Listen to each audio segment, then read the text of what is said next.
सम्मान कौन कर आज यही पवित्र दिवसରେ ସମସ୍ତଙ୍କୁ ଅଭିନନ୍ଦନ କରୁଛି। ଦୀର୍ଘ ଟିକେ ଅନୁଷ୍ଠିତ ଥିବା ଦୀର୍ଘ 200 ବର୍ଷ ଦେଖି ବ୍ରିଟିଶ ଶାସନ ତଳେ ନିପୀଡ଼ିତ ହେଉଥିଲେ। ଯେଉଁଦିନ ତାଙ୍କର ନାଶା ଆଗ୍ରହରେ ଭାରତବାସୀ ସ୍ୱାଧୀନତାର ଚାକ ପାଇଥିଲେ ସେହି ଦିନ ଥିଲା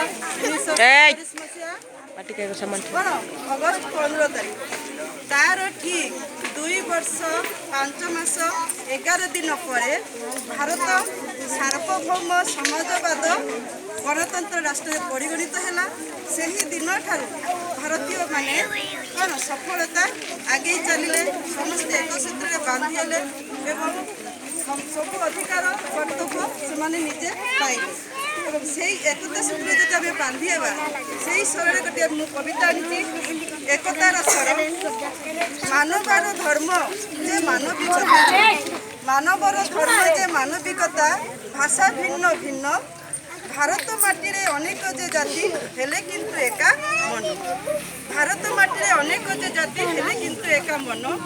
ଆମ ପରମ୍ପରା, ଆମ ଚିନ୍ତାଧାରା ଆଶ୍ଚର୍ଯ୍ୟ ପୃଥିବୀବାସୀ, କେତେ ପୂଜା ପର୍ବ ଆଚାର ବିଚାର ପାଳନ୍ତି ସମସ୍ତେ ମିଶି।